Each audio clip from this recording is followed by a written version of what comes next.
निकाह सिर्फ तलाक देने से नहीं टूटता, बल्कि मियां बीवी कई बार ऐसे काम कर जाते हैं कि जिनसे निकाह टूट जाता है और उनको मालूम भी नहीं होता। आज की वीडियो में हम आपको 7 ऐसे कामों के बारे में बताने वाले हैं कि जिनकी वजह से निकाह खुद ब खुद टूट जाता है।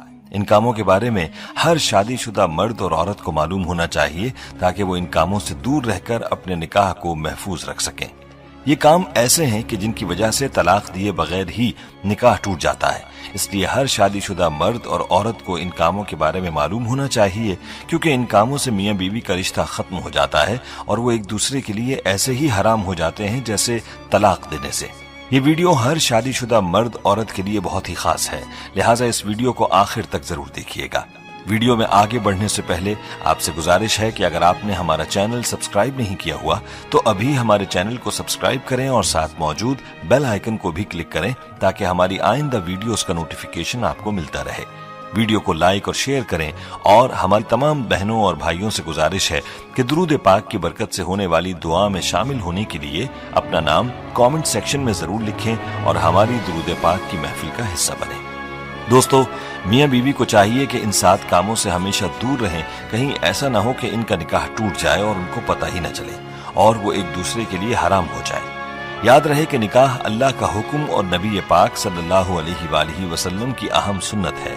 निकाह की अहमियत पर भी हम बात करेंगे, लेकिन पहले आपको उन 7 कामों के बारे में बताते हैं कि जिनसे निकाह बगैर तलाक ही के टूट जाता है।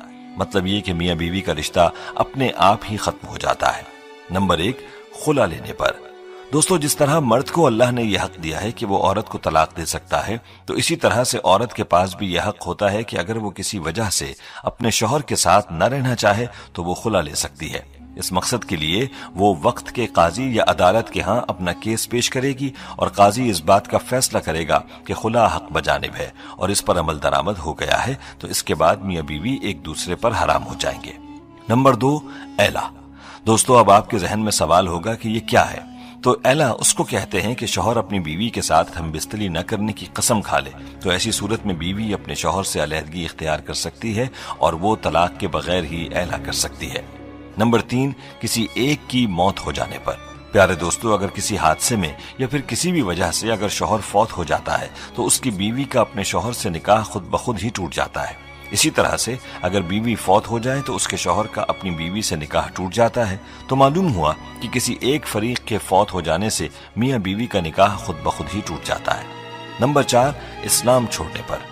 दोस्तों, अगर मियां बीवी में से कोई एक भी इस्लाम को छोड़कर कोई दूसरा मजहब इख्तियार कर लेता है तो ऐसी सूरत में भी निकाह टूट जाता है। चाहे मियां इस्लाम को छोड़े या बीवी इस्लाम से खारिज हो जाए तो निकाह बाकी न रहेगा और बगैर तलाक ही मियां बीवी का निकाह खत्म हो जाएगा। अगर इस्लाम छोड़ देने के बाद भी मियां बीवी एक साथ रहते हैं तो इनका आपस का ये ताल्लुक जायज नहीं रहता, बल्कि ये ताल्लुक हराम हो जाता है। नंबर 5, किसी एक के लापता होने पर।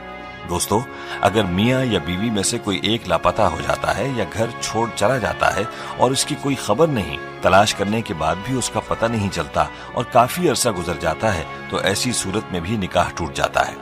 अब सवाल यह है कि ये कितना अरसा है। तो एक रिवायत में 3 साल का जिक्र मिलता है, यानी मियां या बीवी के लापता होने के बाद 3 साल का अरसा गुजर गया और कुछ पता न चला तो निकाह खुद ब खुद ही टूट जाएगा। ऐसी सूरत में मियां बीवी चाहें तो किसी दूसरे के साथ निकाह कर सकते हैं। दोस्तों, नंबर 6, रिश्तों के हवाले से है। यानी अगर किसी मर्द का अपनी रजाई बहन से अनजाने में निकाह हो चुका था, यानी उनको मालूम न था कि वो रजाई बहन भाई हैं और निकाह हो गया, तो इस रिश्ते के मालूम हो जाने पर यह निकाह खत्म हो जाएगा। क्योंकि जिस तरह हकीकी बहन भाई का निकाह नहीं हो सकता, इसी तरह रजाई बहन भाई भी निकाह नहीं कर सकते और अनजाने में निकाह होने की सूरत में यह निकाह उसी वक्त टूट जाएगा जिस वक्त रिश्ते के बारे में इल्म हो जाएगा। दोस्तों, नंबर 7 भी रिश्तों के हवाले से है। ये बात इंतहाई गौर तलब है जो वालिदैन और औलाद के रिश्तों के हवाले से है। दोस्तों, अगर बेटा या बेटी 9 साल की उम्र को पहुंच जाएं तो माँ बाप को चाहिए कि वो इनको अपने पास ना सुलाएं, यानी बाप बेटी को अपने पास ना सुलाए जब वो 9 साल की हो जाए और माँ अपने बेटे को अपने पास ना सुलाए जब वो 9 साल का हो जाए, बल्कि उनके साथ प्यार करने में भी एहतियात करें और उनके जिस्म को अपने जिस्म से दूर रखें। क्योंकि अगर बाप और बेटी के करीब होने से बाप की शहवत या बेटी की शहवत जाग गई तो मियां बीवी का रिश्ता टूट जाएगा।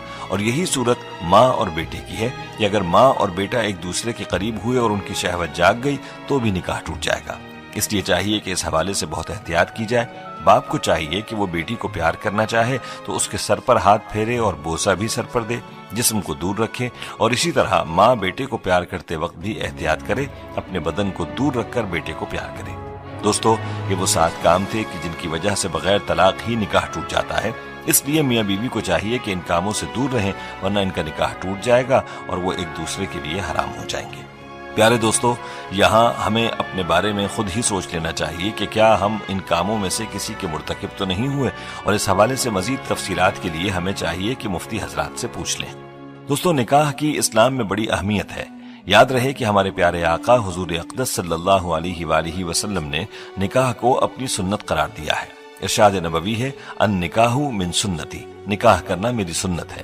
حضور اقدس صلی اللہ علیہ وآلہ وسلم نے نکاح کو آدھا ایمان بھی قرار دیا ہے۔ جو کوئی نکاح کرتا ہے تو وہ آدھا ایمان مکمل کر لیتا ہے اور باقی آدھے دین میں اللہ سے ڈرتا رہے۔ مذکورہ احادیث سے نکاح کی اہمیت کے بارے میں واضح ہوتا ہے کہ نکاح انسانی فطرت کا تقاضا بھی ہے، اور ساتھ میں ہمارے آقا صلی اللہ علیہ وآلہ وسلم کی مبارک سنت بھی ہے۔ نکاح کے لیے 2 فریقین یعنی لڑکا اور لڑکی کا ہونا لازم ہے۔ پیارے دوستو، اسلام نے نکاح سے جو فکر اعتدال اور نظریہ توازن پیش کیا ہے وہ نہایت جامع اور بے نظیر ہے۔ اسلام کی نظر میں نکاح محض انسانی خواہشات کی تکمیل اور فطری جذبات کی تسکین کا نام نہیں ہے۔ انسان کی جس طرح بہت ساری فطری ضروریات ہیں، بس اسی طرح نکاح بھی انسان کی ایک اہم فطری ضرورت ہے۔ اس لیے اسلام میں انسان